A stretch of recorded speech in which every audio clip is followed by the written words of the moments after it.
Hey everyone, Ziggy's Adventures here today. Today we're going to go through my emergency grab and go bag. So this bag here is for potential emergencies, which could be things like floods, cyclones, fire, tornadoes, any natural disaster or potential civil unrest. So the versatility of the bag is a good thing, is that it can be carried as well. It is quite heavy. I'm going to say this is probably hitting around the 25 kilos. The good thing with this one, it's got shoulder straps, so if I have to be more mobile, getting through tight areas, climbing potentially on a roof, I can put it into backpack mode and it's easier for me to be moving around and the mobility of it. So let's give it a go and chuck it on my shoulders and see how it looks. Okay, so it fits nice and snug. You can probably play around with the cords and whatnot, but I feel comfortable to be able to walk, potentially run with this on my back, and with all the supplies for 48 hours of survival. Let's just run through why I picked this bag. So this bag is waterproof and water resistant to a certain degree. It's 50 litres, so plenty of room. I've gone for the colour yellow because a lot of the natural disasters we have up here can be flooding, and just yellow is a lot better colour to be able to be identified by rescue teams or SCS or chopper. So that's the colour of the bag. The size of the bag. The material as well is obviously heavy duty. I got this from my local Anaconda. Mountain Design is the brand. I reckon let's open it up and have a look at the contents inside. So here's all the contents that's inside the bag. Let's have a closer look and just discuss the specific items and why I've got them in there.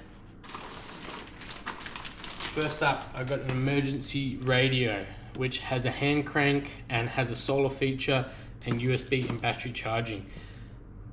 Cell phone towers may go down, power may go down. The only means of communication with the government or other agencies may be by radio stations. In the back here, we have some aqua tabs for purifying water.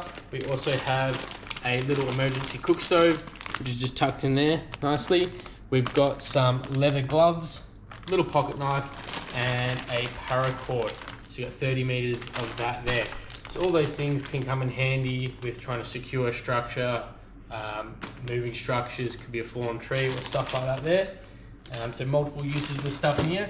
We've got a little basic first aid kit, so it's everything from little band-aids, antiseptic, wipes and sprays for some minor injuries. Next along here we have a whistle to get attention for whatever reason. We also have some waterproof matches in the container here.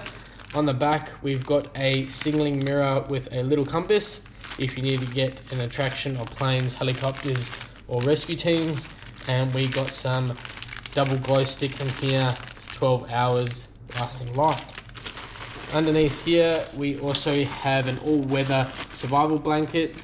So it comes in the orange size, nice and compact. Moving along, zip ties. You can never go wrong with some zip ties. Maybe you have a vehicle or car or structure that you need to put back together. Zip ties always come in handy for stuff like that. We also have some showerless wipes. You may be without water or power, without having a shower, so just a bit of hygiene here. I've got 2 safety vests.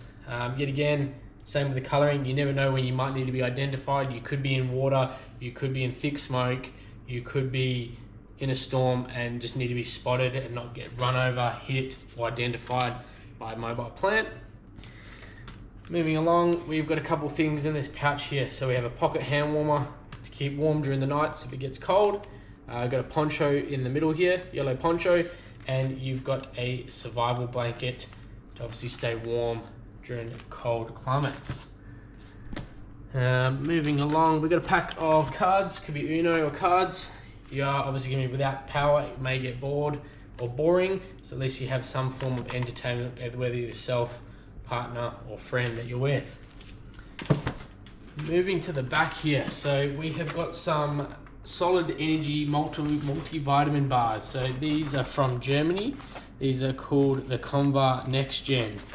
So these are like your survival snacks, like this here. So cryovac for long-term storage. I think these ones expire 2039, so that's quite a while. I have seen other videos where people open them up and they just look like a giant vitamin. Probably not the best tasting, but in a survival situation, this will get you through. So we've got 2 packs of those, so there's 18 of those there. Moving a little bit further along, we got some duct tape. You got about 50 meters of this red duct tape.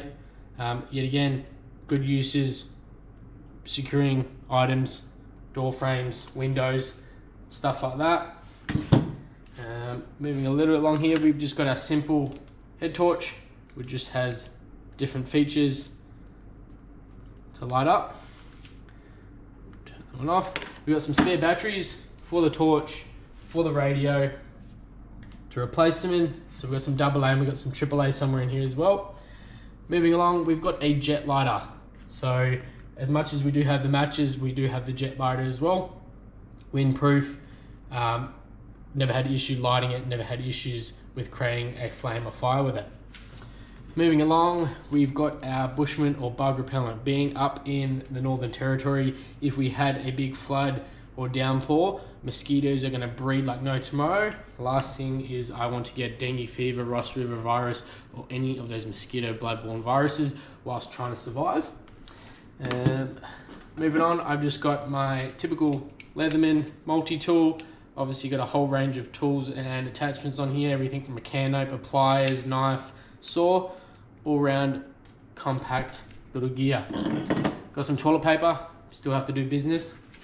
Got a waterproof organizer. This is just to keep extra cash in, passports, jewelry, you may have gold, you may have birth certificates, all those important documents can be kept in here and kept waterproof and watertight. And last but not least, within the pack, we've got some emergency drinking water. So we got the Pura Vi, which is a long-term shelf life of 20 years. So we got the 4 liters there. So plenty of water, and obviously with those aqua tabs, we can fill it up with maybe not the clean water or some dirty water, and we can still purify in those containers. So all up, there's a fair amount of gear in this here.